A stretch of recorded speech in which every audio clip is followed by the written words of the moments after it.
I think every victory you have is great. I think because there's always a journey to that victory. There's always a build-up. There's always unexpected obstacles when you're on the way to it. And I think for us in Germany, we had a great qualifying session, which from practice we didn't expect to be. In practice we were 6/10 off, and we don't understand why. And then all of a sudden in qualifying, when we went to low fuel, we were competitive. We were right there, and then we had the race, and we had some new bits that we didn't know whether they were going to last. We've pushed as hard as we can to get them there. And then, we saw it through the whole race. We did great pit stops. It was pretty awesome.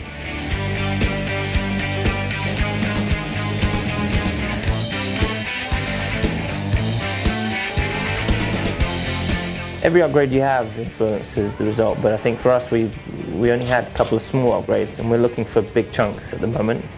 Or we thought we were looking for big chunks, and I think we are really looking for big steps. But we had a couple of very small things that came, which were positive steps in the right direction, but not enough. But they were enough for us to topple the competitors for that weekend. But also, I think the conditions played into our hands as well.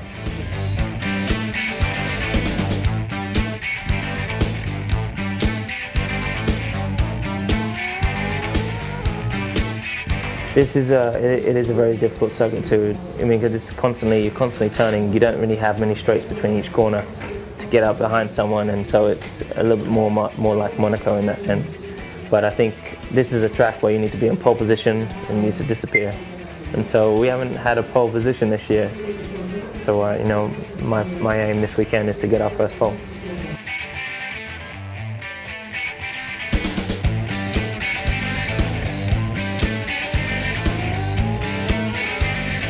I think there's definitely circuits that your driving style suits the circuit perhaps a little bit more than others. But to be honest, I think it's really a lot to do with car. If you have a good aero package that works well in high-speed circuits and high-speed corners, it's good. If you have a car that works better on places like Monaco, which is high downforce but not so high-speed corners, bumpy circuits, then you can go fast there.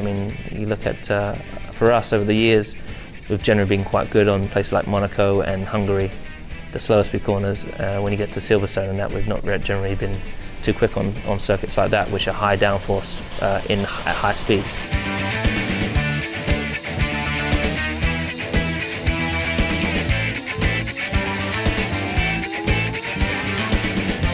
When I first started testing, with much grippier tyres, it was tougher then, and much more downforce. It was tougher, and so I raced 2007, 2008 was in that similar bracket, and it's kind of got less and less since then. But it is still, but also your body gets used to it. So every time you build your body up to prepare for those conditions, and then your fitness drops off a little bit in the year, but then the next winter you build your body up again, so you get a little bit fitter again. And so every time you're just getting fitter and fitter. So I may now say it feels easier, but I might just be fitter.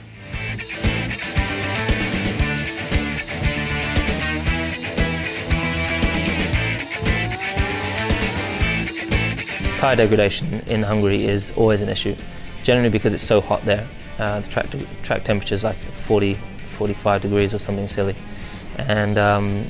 And there's not that many straights for the tyres to cool down. You're always putting quite heavy load through, and plus you've got quite high braking areas. So and the corners, it's just non-stop flowing. It's quite a small circuit. So and because it's so bumpy, also going through those corners, we generate quite a lot of energy in the tyres. So we're currently working on trying to adapt the setup and also our cooling to make sure that we can cool our tyres.